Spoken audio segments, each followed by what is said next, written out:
Eigen values and eigen vectors. जो आज हम टॉपिक डिस्कस करेंगे वो हमारे पास ये है, ठीक है। और यहाँ पर हम जो मैट्रिक्स मैनुअली सॉल्व करेंगे वो हमारे पास 2x2 का हो सकते हैं, ये 3x3 का। आइगन वैल्यूज और आइगन वेक्टर हम सिर्फ उस मैट्रिक्स का फाइंड कर सकते हैं जो हमारे पास स्क्वायर मैट्रिक्स हो, ठीक है। मतलब 2/3 का आप फाइंड नहीं कर सकते, 2x2 का या 2x3 का, ठीक है। अब यहाँ पर हमारे पास जो आइगन वैल्यूज होती हैं उसको फाइंड आउट करने का हमारे पास ये फॉर्मूला होता है, ठीक है, जिसमें बी जो होता है ये हमारे पास मैट्रिक्स होता है जो हमारे पास गिवन होता है, और ये जो लैम्डा होता है ये हमारे पास वो वैल्यूज आती हैं जो आइगन होती हैं, और फिर उसके बाद ये जो होता है ये हमारे पास आइडेंटिटी मैट्रिक्स होता है। इसका डिटर्मिनेंट लेके उसको 0 के इक्वल रख के हम वैल्यूज निकाल लेते हैं आइगन की।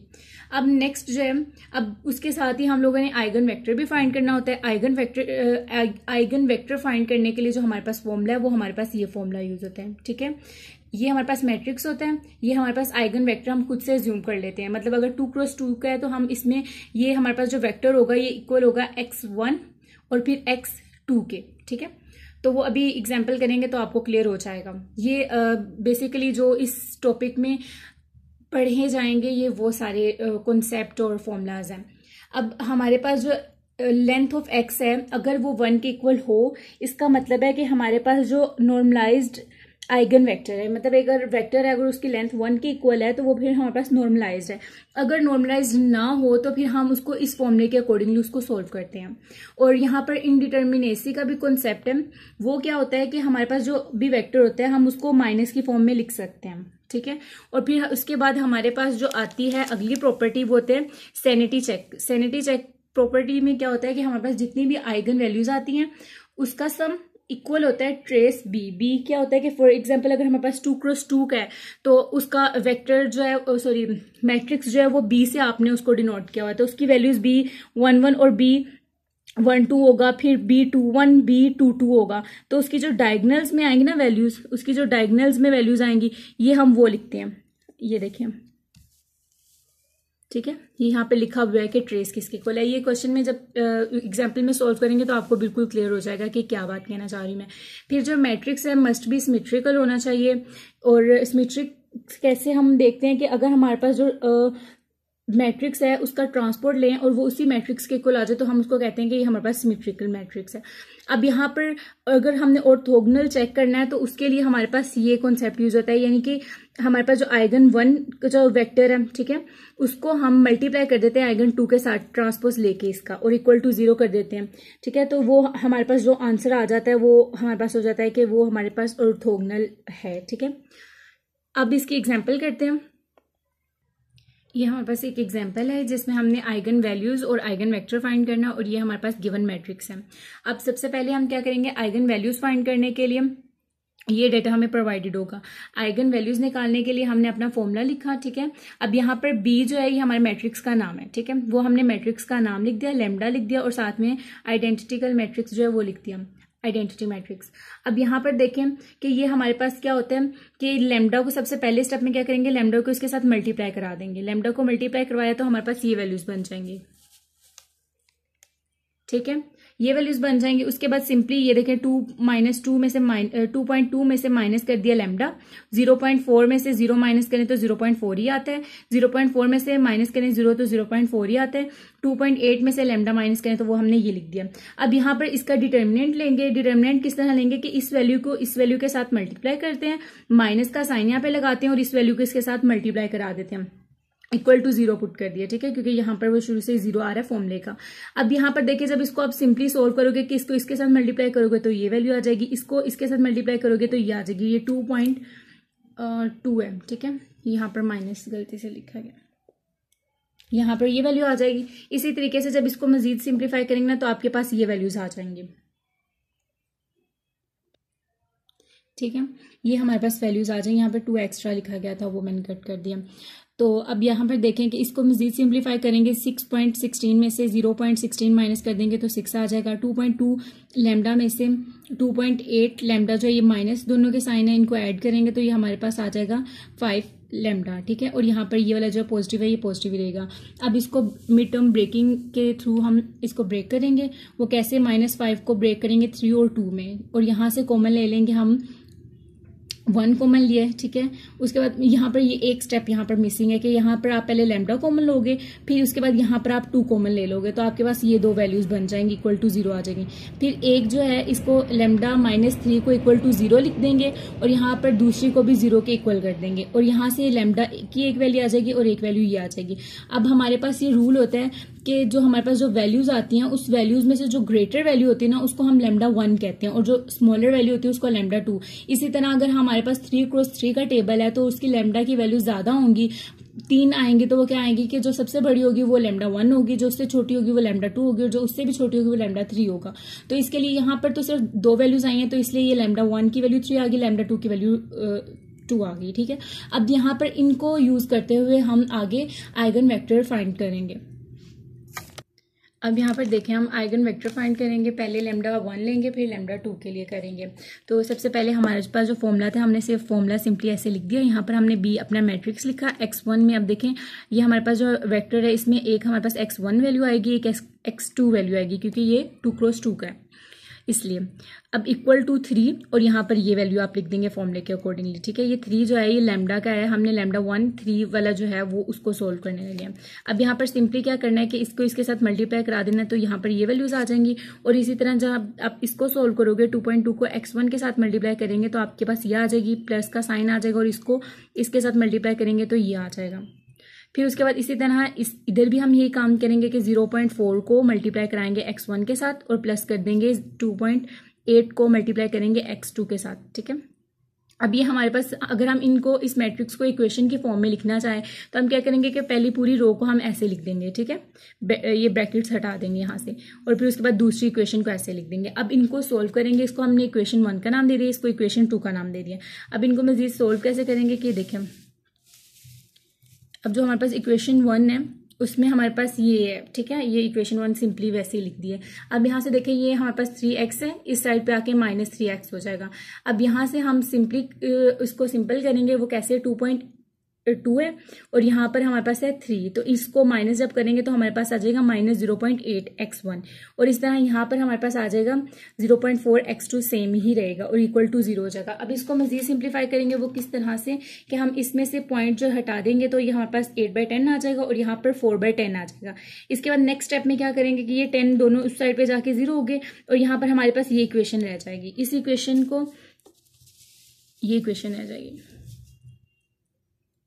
इस इक्वेशन में से 4 हमने कॉमन लिया, 4 कॉमन लेने के बाद यहाँ पर क्या आ गया 1 और यहाँ पर 2 आ गया और जो 4 हमने कॉमन लिया उसको इस साइड पे जाके डिवाइड करवा दिया तो वो भी वैनिश हो गया। अब इक्वेशन 2 हमने लिया, इक्वेशन 2 हमारे पास ये थी, -3x2 इस साइड पे था, ये पॉजिटिव था इस साइड पे, इस साइड पे लेके आए तो ये नेगेटिव हो गया, ठीक है।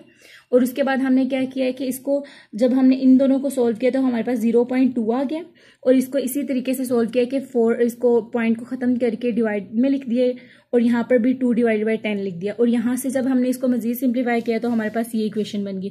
अब देखिए इक्वेशन ए और इक्वेशन बी जो है वो हमारे पास सेम है, तो अगर ये हमारे पास सेम हो जाती है इसका मतलब होता है कि यूनिक सोल्यूशन जो है वो एग्जिस्ट नहीं करता। तो इसके लिए हम क्या करते हैं, हम खुद से एज्यूम कर लेते हैं कि कोई भी एक वैल्यू जो है वो किसी भी नंबर के इक्वल होगी। यहाँ पर हम एज्यूम करेंगे कि x1 जो है वो 1 के इक्वल हम एज्यूम करेंगे। ये देखें कि हमने यहाँ पर एक स्टेटमेंट लिख दी कि इक्वेशन ए और इक्वेशन बी जो है वो सेम है, it means unique solution does not exist, so let x1 is equal to 1।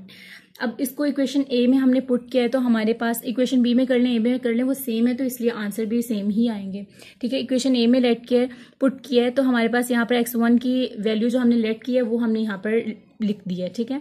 और इसको सोल्व किया तो ये 2 1 2 हो गया, यहाँ पर माइनस था, ठीक है। ये इस साइड पे जाएगा तो ये भी -2 हो जाएगा, जब ये -2 होगा तो ये माइनस और ये माइनस मिलके पॉजिटिव हो जाएगा, यहाँ पर x2 इज इक्वल 2 आ जाएगा।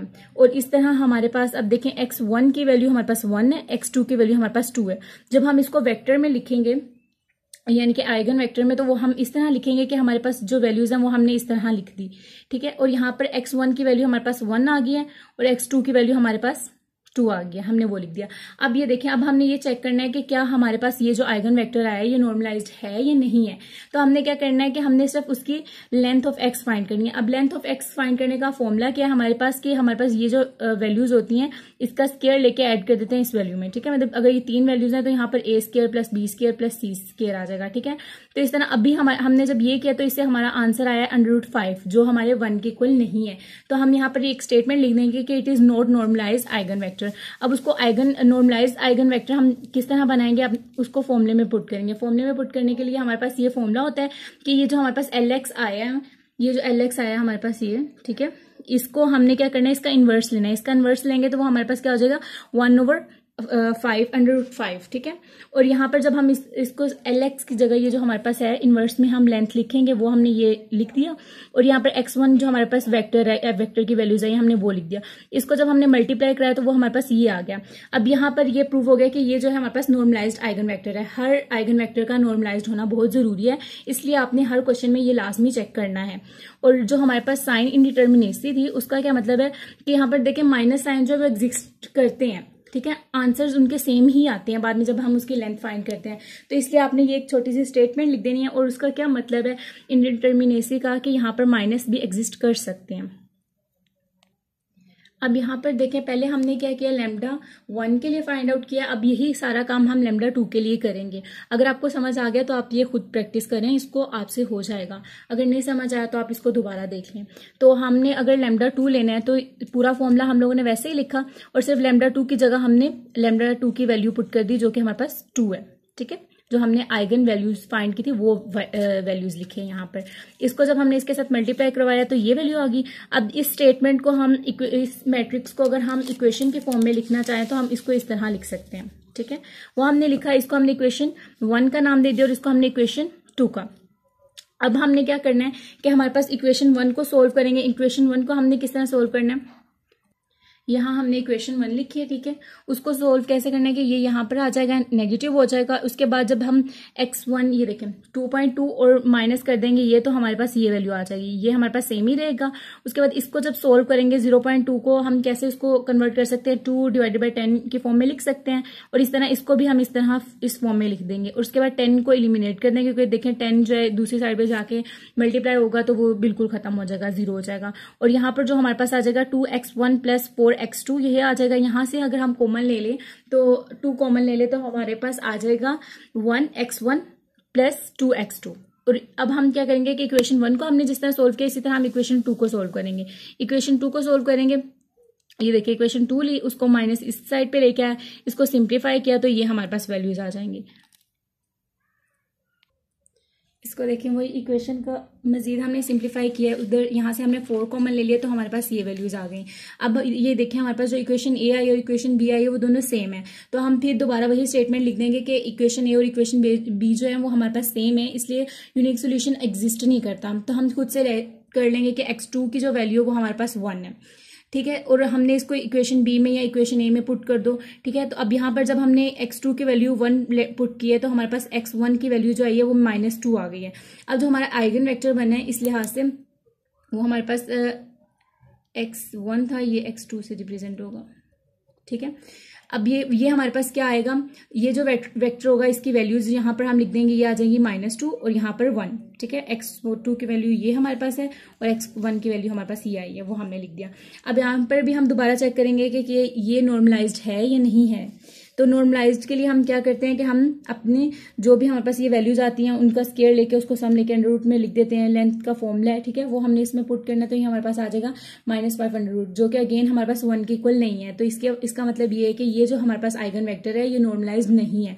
अब क्या करेंगे, इसको भी नॉर्मलाइज बनाएंगे। नॉर्मलाइज बनाने के लिए हम क्या करते हैं कि इस फॉर्मूले में पुट करेंगे। इस फॉर्मूले में पुट करने का तरीका क्या है कि ये जो हमारे पास लेंथ ऑफ एक्स आई है इसका इन्वर्स ले लेंगे, ठीक है। इन्वर्स लिया वो इस तरह आ गया, 1 जो भी वैल्यू थी वो लिख दी हमने।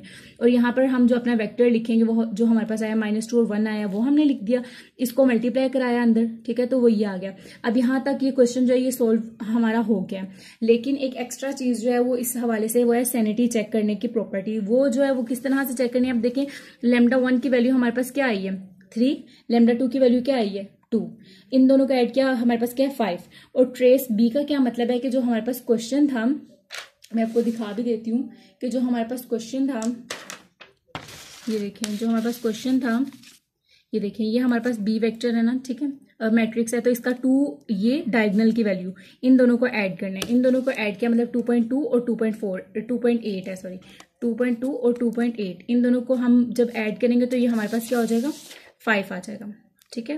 और इसी तरह इस प्रॉपर्टी में हमने लिखा है जो हमारे पास है लैम्डा की वैल्यू वो हमने लिख दी यहाँ पर, समेशन ऑफ लैम्डा, और ट्रेस बी जो हमारे पास वो वैल्यू जाए 2.2 और 2 + 2.8, ये यहाँ पर मैंने ठीक तरीके से भी लिखा है, ठीक है। और इनको ऐड करें तो ये हमारे पास प्रूव हो गया कि ये जो है हमारे पास ये सैनिटी चेक हो गया, ठीक है, ये प्रॉपर्टी जो एग्जिस्ट कर रही है।